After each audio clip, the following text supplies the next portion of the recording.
Nestled in the quiet, unassuming town of Gary, Indiana, stood a house that to the casual observer looked like any other. It was a modest single-story home with 3 small bedrooms, a cozy living room, and a kitchen. The lawn was neat, the exterior well-kept. There was nothing about this house that would suggest anything unusual. But for those who had lived there, or dared to investigate, it was anything but ordinary. This house had earned a chilling reputation, a reputation that spoke of terror, possession, and the supernatural. This house was known as the Demon House. From the outside, there was no sign of the darkness that supposedly resided within. It sat quietly among similar homes, blending into the neighborhood, as though it was just another house on a normal street. But to those who know its story, it was a place of unspeakable horror. Latoya Ammons, a mother of 3, was the unfortunate resident who brought this house's dark history to light. What she and her family experienced behind its walls was the stuff of nightmares, events that would leave anyone questioning the nature of reality itself. Latoya moved into this house with her 3 children, seeking nothing more than a place to call home. But soon after they settled in, things began to happen, things that defied explanation. Latoya started to notice strange occurrences, small at first, but growing in intensity. Objects would move on their own, lights would flicker, and doors would open and close without anyone near them. But it wasn't until these occurrences began to target her children that Latoya truly understood the danger they were in. It started with her youngest son, Amante. He began waking up in the middle of the night, screaming in terror, claiming that someone or something was in his room. He spoke of dark figures standing over him, whispering in languages he couldn't understand. Latoya initially dismissed these as nightmares, the result of adjusting to a new home. But then, Amante's brother, Andrew, began experiencing similar things. The boys' behavior changed. They became withdrawn, fearful, and prone to violent outbursts. Latoya didn't know what to do, but she couldn't deny that something was terribly wrong. Then, one night, the situation escalated to a level that Latoya could no longer ignore. She was in the kitchen, preparing dinner, when she heard a loud crash from the living room. Rushing in, she found her children sprawled on the floor, crying in pain. They claimed that an invisible force had thrown them against the wall with such force that they were left bruised and shaken. This was no longer just strange noises or shadows. This was a direct attack on her family. Desperate and terrified, Latoya reached out to the police, reporting that her children were being attacked by something she couldn't see. It was a plea for help, but also a cry of desperation. She needed someone to believe her, to understand that something was horribly, dangerously wrong in her home. But when the police received her report, they were skeptical, to say the least. Their first instinct was to assume that Latoya was an unfit parent, that perhaps she was fabricating these stories to cover up abuse. To them, it seemed far more likely that Latoya herself was the source of the children's injuries. The police, however, were duty-bound to investigate, and so they sent Child Protective Services along with a team of officers to the house. They expected to find a struggling family, maybe even signs of neglect or abuse. What they found instead would shake them to their core and force them to reconsider everything they thought they knew about the world. On the day of the investigation, a sense of unease hung in the air as CPS case manager Valerie Washington and Lieutenant Charles Gruska of the Lake County Sheriff's Department approached the Ammons residence. Valerie, experienced and unflinching in her role, was prepared for what she believed would be a routine home visit. But even she couldn't shake the feeling that something was off. The house seemed to loom over them, its ordinary appearance somehow sinister in the context of what they had come to investigate. As they neared the front door, they were met by Latoya, her face pale and strained with worry. Her two sons, Andrew and Amante, stood close to her, their expressions a mix of fear and exhaustion. With them was their grandmother, Rosa Campbell, who had been a constant presence in the home, helping Latoya care for the children. The boys' eyes darted nervously, as if expecting something terrible to happen at any moment. Valerie exchanged a quick glance with Gruska. They were here to get to the bottom of this. Before entering the house, Valerie pulled Gruska aside, her voice low and serious. She wanted to share with him what had happened during an earlier visit to the hospital, an incident that had left her deeply disturbed. 8 days prior, she had been at the hospital with Rosa and the two boys, Andrew and Amante. They were there for a psychological evaluation, hoping to understand what might be causing the children's behavior. But what happened in that waiting room defied any medical explanation. As they sat in the waiting room, something came over Amante. The boy suddenly stood up, his small frame tense, his face contorted with an emotion that was not his own. His eyes rolled back into his head, and from deep within him came a sound that sent chills down Valerie's spine. A growl, low and menacing, too deep to be coming from a 7-year-old child. It was the sound of something primal, something not of this world. Everyone in the room froze, their eyes locked on the boy.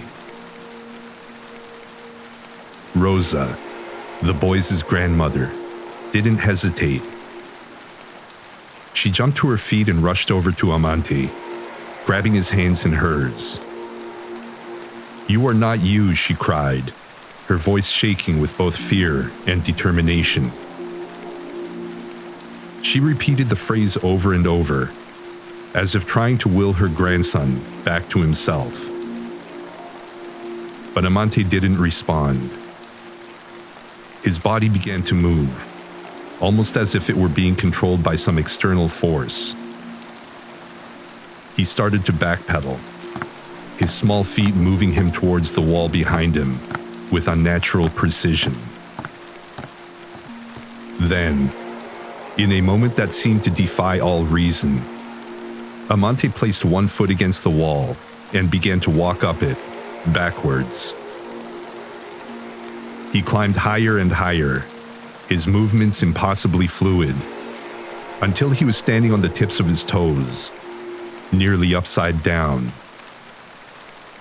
Then, with a swift, almost acrobatic motion, he flipped over Rosa and landed on his feet on the other side of her.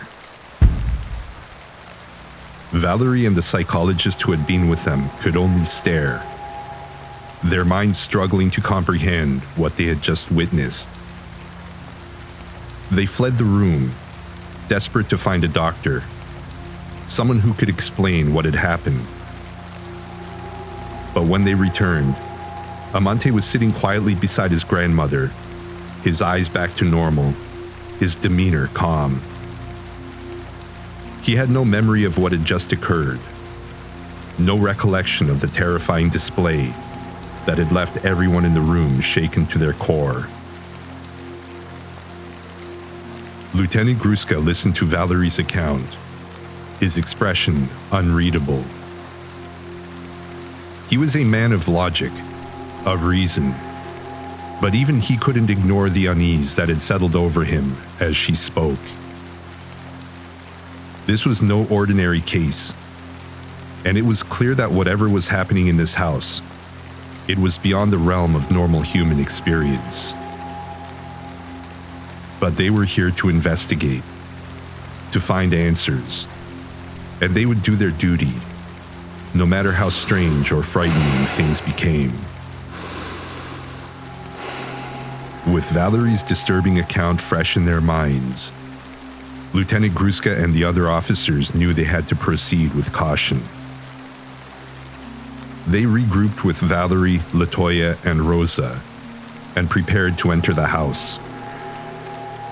But Latoya was visibly shaken, refusing to go inside.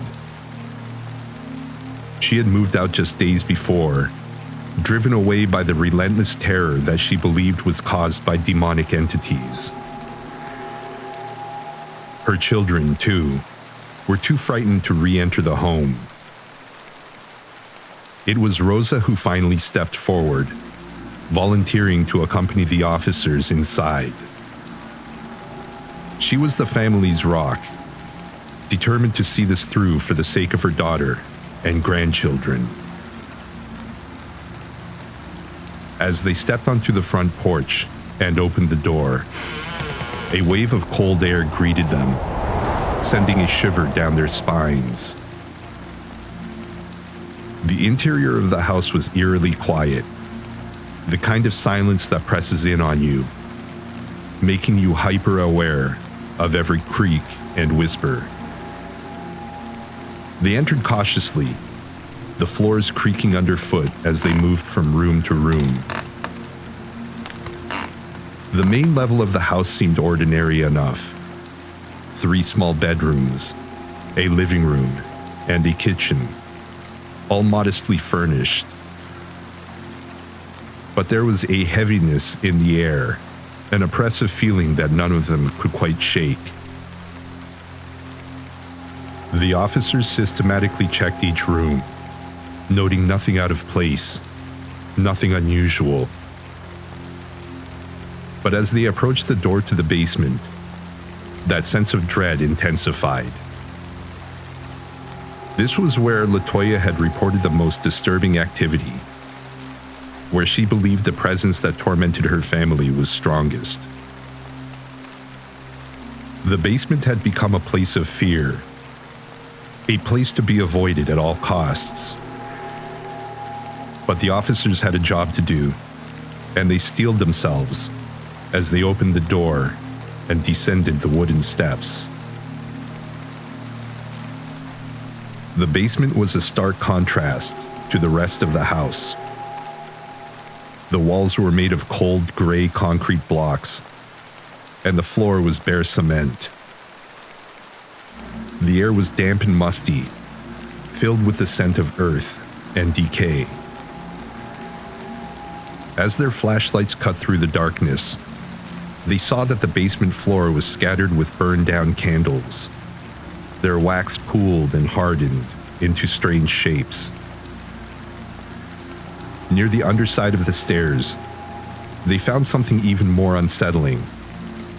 An altar, complete with a nativity scene and various religious artifacts.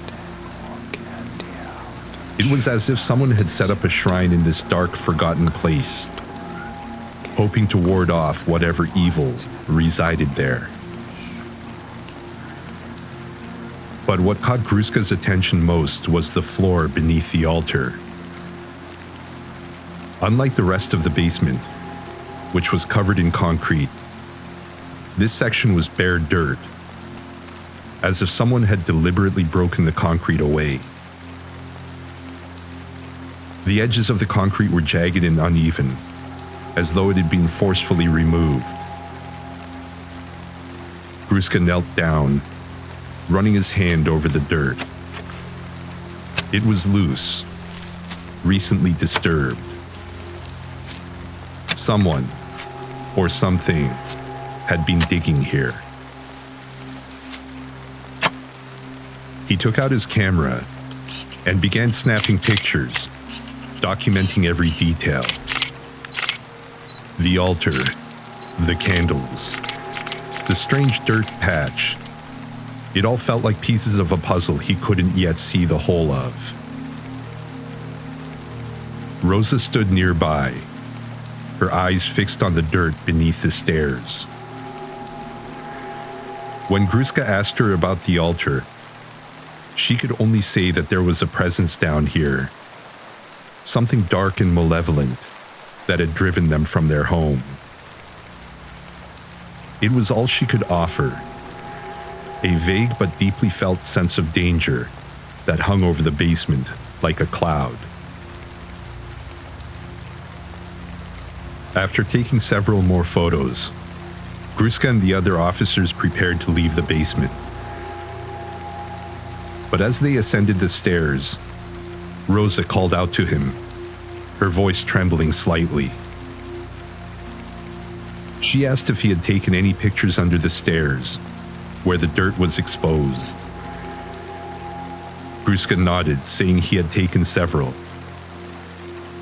Rosa hesitated, then told him something that sent a chill down his spine.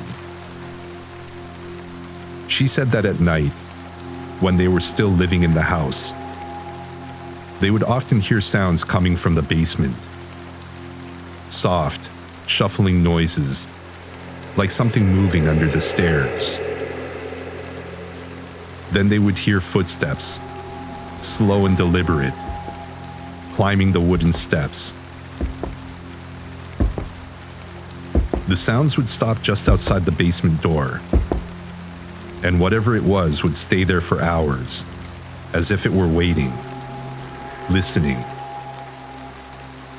They were too terrified to open the door and see what it was. Gruska felt a shiver run down his spine.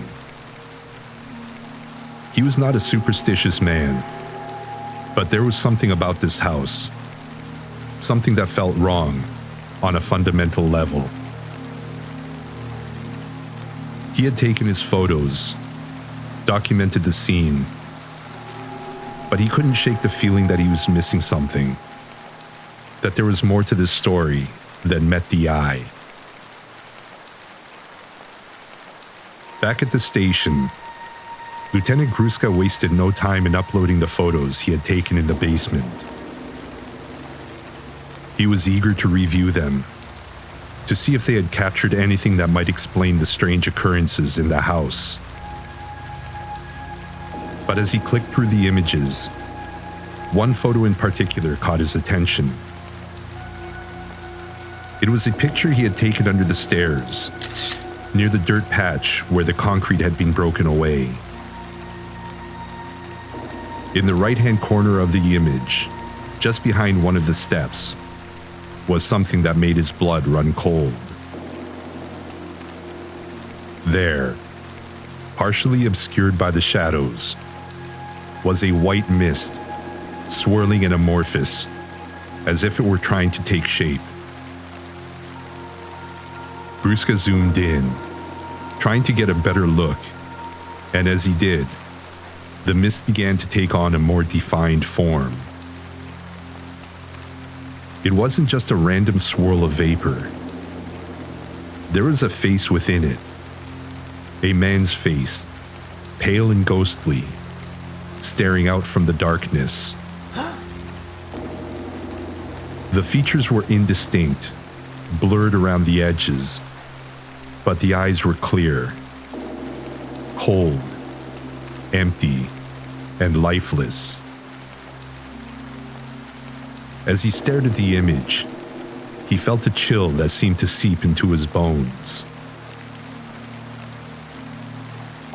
He called over the other officers, and together they examined the photo, trying to make sense of what they were seeing. As they looked closer, they noticed something else. Something that made the hairs on the back of their necks stand on end. On the left side of the photo, faint and barely visible, was another mist, this one a soft green. And within that green mist was the outline of another face, a woman's face, with hollow eyes and a sorrowful expression. The two faces seemed to be watching them, caught in the act of doing something they shouldn't have been. Gruska felt his hands tremble slightly as he looked at the photo. He knew logically that there had to be an explanation, perhaps a trick of the light, or a reflection of something in the room. But deep down, he couldn't shake the feeling that what he was seeing was real, that these faces belonged to something that had been living, or perhaps dying, under those stairs. He quickly moved on to the audio recording he had made during the investigation, hoping to distract himself from the unsettling images. He fast-forwarded to the section where he and Officer Austin were alone in the basement, taking the photos. The recording was clear, capturing their voices as they discussed the strange findings and planned their next steps. But then, as he listened, he heard something that shouldn't have been there. A third voice, low and raspy, cutting through the conversation like a knife. "Hey," the voice said, clear and unmistakable. Gruska's heart skipped a beat. There had been no one else in the basement with them. The recording equipment was top of the line, reliable, and had never malfunctioned before. And yet, there it was, a voice that didn't belong, speaking directly into the recorder, as if it wanted to be heard. Gruska played the recording over and over, trying to find a rational explanation, but none came. The other officers who listened to it were equally baffled, their faces pale as they heard the voice. It was a voice that didn't belong to any of them, a voice that seemed to come from the very heart of the house itself. Despite his best efforts to remain professional and detached, Gruska couldn't deny the growing sense of fear that gnawed at him. This investigation was no longer just about verifying a family's claims. It was about confronting something that defied all logic and reason. As the days passed, the case weighed heavily on Lieutenant Gruska's mind. He found himself thinking about it constantly, replaying the events in his head, searching for answers. The faces in the photos, the voice on the recorder, the strange occurrences that had plagued the Ammons family. None of it made any sense, and yet it all seemed to fit together in a way that defied explanation. He knew he needed more information, more context, to understand what was happening in that house. On April 30th, he arranged a meeting with Father Michael Maginot, the priest who had been closely involved with the Ammons family. Father Maginot had been called to the house by Latoya herself, desperate for help as the situation spiraled out of control. She believed that her family was being tormented by demons, and she turned to the church for protection. Father Maginot had been to the house before, and his experiences there only added to the growing list of inexplicable events. During their meeting, Father Maginot shared his experiences with Gruska, his voice calm but tinged with the weight of what he had seen. He spoke of the bathroom light that had flickered on and off incessantly during his visit, as if it were reacting to his presence. Each time he approached the bathroom, the flickering would stop, only to resume the moment he stepped away. It was as if the house was playing with him, testing him, trying to unnerve him. But the light was only the beginning. As they sat in the living room, discussing the strange events, Latoya pointed out a peculiar sight. A liquid, thick and oily, was slowly trickling down one of the window blinds. The liquid was dark, almost black, and it seemed to appear out of nowhere, with no apparent source. Father Maginot inspected it closely, but there were no leaks, no spills, nothing that could explain its presence. The room grew cold as they watched the liquid drip down, pooling at the bottom of the blinds. Then, as if on cue, the cord that controlled the blinds began to sway back and forth, moving as if pulled by an invisible hand. There was no draft, no breeze, nothing that could explain the movement. Everyone in the room stared at it, their hearts pounding, unable to look away. The air was thick with tension, the kind that makes every hair on your body stand on end. As they watched, Father Maginot noticed something else. A large footprint in the carpet, near where they were standing. The print was far too big to belong to any of the family members, and yet it was fresh, as if someone had just stepped there. The priest's mind raced, trying to make sense of what he was seeing. He had encountered strange things before, but this was something different. It was as if the house itself was alive, responding to their presence, showing them what it could do. By the time the visit was over, Father Maginot was convinced that the house was unsafe. He urged Latoya to leave immediately, to take her children and get as far away as possible. This was no longer just a case of strange noises or unusual behavior. This was something far darker, something that could not be easily explained or dismissed. Latoya took his advice, and within days, she and her family had moved out, leaving the house behind. Despite their departure, the house remained a focal point for the investigation. It had been 2 weeks since Latoya and her family had left, and the house had been sealed off, with all utilities shut down. But there was still more work to be done. On May 10th, Lieutenant Gruska, along with a new CPS case manager and a team of police officers, returned to the Ammon's residence for a follow-up inspection.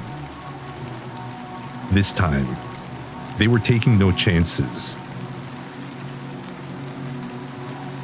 The team was larger than before, with more officers and a canine unit, just in case there was something or someone lurking in the house. They approached the house with a sense of unease, the memory of the previous investigation fresh in their minds. The air was heavy, charged with an energy that made them all uneasy. Even the dog seemed reluctant as it was led up to the front door. Before entering, the canine unit was sent inside to check for any signs of intruders or anything unusual. The dog moved cautiously through the house, its ears pricked, its nose twitching as it searched for anything out of place. But when it emerged, it had found nothing. The house was empty, silent. There was no sign of life, no indication that anyone had been there since the last visit. With the canine unit's report in hand, the officers, along with Father Maginot and Rosa, entered the house. The main level appeared undisturbed, just as they had left it 2 weeks earlier. The air was stale, the rooms dark, but nothing seemed out of the ordinary. They moved through the house methodically, checking each room, each corner, for any signs of activity. But it wasn't until they opened the door to the basement that things took a darker turn. As they descended the stairs, they immediately noticed something strange. The wooden steps, which had been dry and clean during the last visit, were now coated with a thin, oily substance. The oil glistened in the dim light, snaking down the steps in a pattern that seemed almost deliberate. The trail of oil twisted and turned, following the contours of the wood before disappearing into the darkness beneath the stairs. The officers exchanged uneasy glances as they reached the bottom of the stairs. The basement was as they remembered it, cold, dark, and unwelcoming. But there was something different now, something that set their nerves on edge. The oil was not the only new addition. The air felt thicker, heavier, as if the very atmosphere had changed since their last visit. As they moved deeper into the basement, the new CPS case manager reached out to steady herself on a cabinet built into the stairwell. The moment her hand made contact, she gasped, pulling back as if she had been burned. Her pinky throbbed with pain, and when she looked, she saw that it had turned white, as though the blood had been drained from it. She couldn't explain what had happened, and neither could the others. It was as if the house itself had lashed out at her, punishing her for touching something it didn't want disturbed. The officers, now on high alert, followed the oily trail as it wound its way under the stairs, disappearing into the dirt. The dirt patch where they had found the altar was the same as before, loose, disturbed, as if something had been buried there. They knew the utilities had been off, and no one had entered the house in 2 weeks. So where had this oil come from? It defied explanation, and it was clear that the house was not going to give up its secrets easily. Father Maginot, who had accompanied them into the basement, suggested that they dig under the stairs again to see if anything else had been buried there. Perhaps there was something they had missed, something that could explain the strange occurrences. Gruska, determined to get to the bottom of this, grabbed a shovel and began to dig.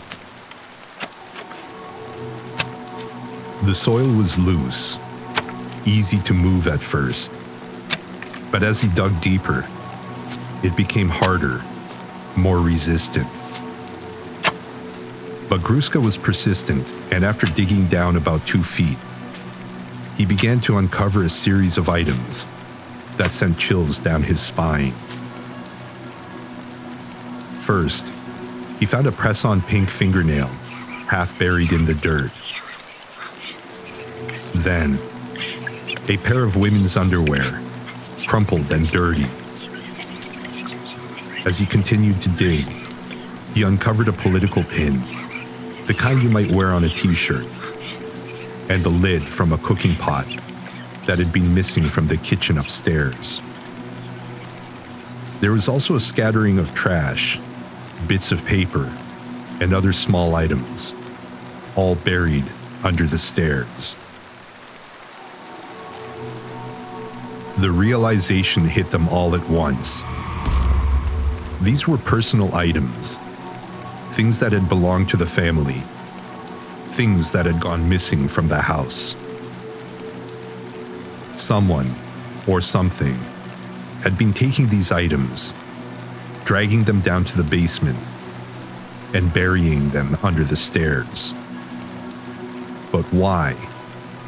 What purpose did it serve? The implications were terrifying. If something had the power to take these items without being seen, to bury them here without anyone knowing, what else was it capable of? The digging stopped when the soil became too hard to penetrate. The group, now deeply unnerved, decided to replace the dirt and leave the basement. As they ascended the stairs, Rosa, who had been watching from the sidelines, called Gruska over to the screened-in porch.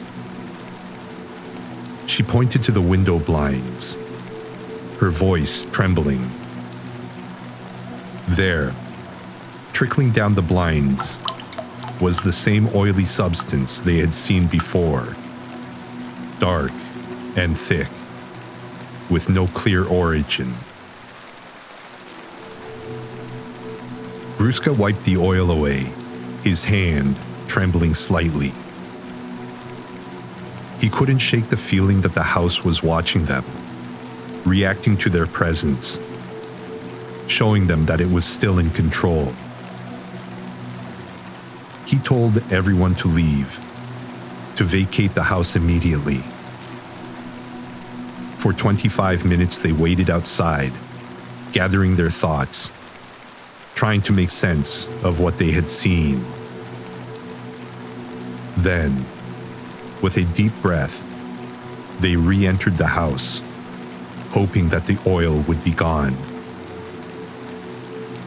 But when they stepped inside, they were met with the same unnerving sight.